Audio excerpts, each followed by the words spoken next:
찬송가 453장 부르겠습니다. 찬송가 453장입니다. 예수도 알기 원하네. 크고도 넓은 은혜와 대속해 주신 사랑을 간절히 알기 원하네. 내 평생의 소원, 내 평생의 소원, 대속해 주신 사랑을 간절히 알기 원하네. 성령이 서성되셔서 진리를 가르치시고 거룩한 뜻을 깨달아 예수를 알게 하소서. 내 평생의 소원, 내 평생의 소원, 대속해 주신 사랑을 간절히 알기 원하네. 성령의 감화 받아서 하나님 말씀 배우니 그 말씀 한 절 한 절이 내 맘에 교훈되도다. 내 평생의 소원, 내 평생의 소원, 대속해 주신 사랑을 간절히 알기 원하네. 예수가 계신 보좌는 영광에 둘러 있도다. 평화의 왕이 오시니 그 나라 왕성하도다. 내 평생의 소원, 내 평생의 소원, 대속해 주신 사랑을 간절히 알기 원하네. 아멘. 하나님 말씀 보겠습니다. 마가복음 1장 28절로 31절 말씀입니다. 신약성경 54페이지 마가복음 1장 28절에서 31절 말씀입니다. 다 같이 읽겠습니다. 예수의 소문이 곧 온 갈릴리 사방에 퍼지더라. 회당에서 나와 곧 야고보와 요한과 함께 시몬과 안드레의 집에 들어가시니 시몬의 장모가 열병으로 누워 있는지라. 사람들이 곧 그 여자에 대하여 예수께 여짜온대 나아가서 그 손을 잡아 일으키시니 열병이 떠나고 여자가 그들에게 수종드니라. 아멘. 사랑하는 성도 여러분, 예수님께서 복음 전파와 선교 사역을 시작할 때는 갈릴리 지방에서부터 하였습니다. 주로 어부들로 구성된 최초의 제자들인 시몬과 베드로, 야고보와 요한이 다 어부 출신이기 때문입니다. 이들의 가족과 친척들을 만나고 그리고 예수님의 고향 마을인 이 갈릴리 주변에서 회당이나 마을 어귀에서 복음을 전하시고 병든 자를 고치시고 귀신을 쫓으셨습니다. 마가는 예수님께서 가버나움 회당에서부터 복음을 전하고 병든 사람을 고치고 귀신을 내쫓으신 그런 사역을 기록하고 있는 것을 보게 됩니다. 예수님이 전하시는 복음은 일반 서기관이나 바리새인들과는 달랐습니다. 그러하였기에 마가복음에서는 예수님께서 가르치시는 것이 권세 있는 자와 같고 서기관들과 같이 아니하밀어라 그렇게 말씀하고 있습니다.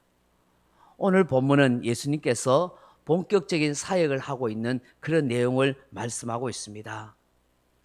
더러운 귀신을 내쫓으신 사건을 인해서 온 갈릴리 지방에 예수님에 대한 소문이 퍼져나갔습니다. 지금도 이런 일을 행한다면 탑 뉴스감이 되지 않겠습니까? 얼마나 놀라고 파격적인 뉴스입니까? 지금도 귀신을 내쫓고 병든 자를 고치고 불치병을 치료한다면 수없는 사람들이 몰려들고 온 동네방네 소문이 날 것입니다.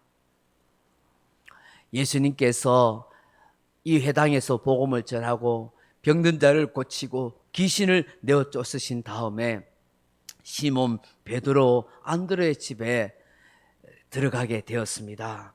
근데 마침 이 시몬 베드로의 장모가 열병으로 누워 있는 것입니다. 뒤따르던 사람들이 이 여인에 대해서 어떻게 할지 예수님께 여쭤왔습니다.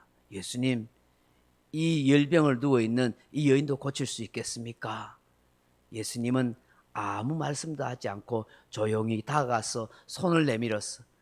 이 시몬 베드로의 장모의 손을 잡고 일으키십니다. 그때 열병이 떠나가고 깨끗이 고침받습니다. 너무나 감사하고 감격한 시몬 베드로의 장모가 예수님과 그 제자들을 섬기고 수종드는 귀한 일을 하게 되었다. 그렇게 말씀하고 있습니다. 참 놀랍고 감사한 일이죠. 오늘 본문에서 우리가 알게 되는 사실이 있습니다. 그게 무엇입니까? 시몬 베드로는 가족을 잘 부양하는 성실한 사람이었다 하는 것입니다. 바울은 고린도서 9장 5절에서 이런 말씀을 합니다. 우리가 다른 사도들과 주의 형제들과 게바와 같이 자매된 아내를 데리고 다닐 권위 없겠느냐. 시몬 베드로는 사도가 되기 전에, 예수님의 제자로 부름을 받기 전에 결혼을 한 아내가 있는 사람이었습니다. 훗날 예수님이 부활승천하신 후에 사도가 되었을 때 그의 아내와 함께 복음을 전하며 선교 사역을 함께 하였다는 사실을 알게 됩니다. 신약 성경에 나오는 주의 사도들과 제자들에 대한 기록에서 우리는 자세히는 알 수 없지만 많은 제자들이 결혼을 하였고 이미 하였고 훗날 그의 아내와 함께 복음 전파 선교 사역을 하였다는 것을 알게 되는 것입니다. 오늘 본문에 보면 베드로는 확실히 결혼을 하였다는 것을 알지요. 장모를 모시고 살았던 것입니다. 그의 부모와 함께 모시고 살았는지 아니면 먼저 돌아가셨는지는 알지 못합니다. 분명한 것은 그의 동생 안드레와 장모까지 함께 모시고 더불어 살았다는 사실이죠. 그 당시 문화가 대가족 제도임을 생각하면 충분히 그렇게 할 수 있지만 이처럼 시몬 베드로는 대가족을 부양하는 가장으로서 성실하게 살았다는 것을 알게 됩니다. 그런데 사랑하는 성도 여러분, 생각해 보십시오. 이렇게 부양할 장모도 있고 아내도 있고 또 자식도 있었을지 모릅니다. 이런 많은 가족을 거느리고 살아가야 할 그런 책임 있는 가장으로서 예수님께서 사람 낚는 어부가 되게 하겠다고 부르실 때에 그 모든 것을 내버려 두고 예수님을 따른다는 것이 쉬운 일이겠습니까? 정말 고민되고 어려운 일이 아닐 수 없습니다. 3년 동안 예수님을 따라다니지 않습니까? 그동안 가족의 생계는 누가 책임지겠습니까? 어떻게 그 생계를 이어갈 수 있겠습니까?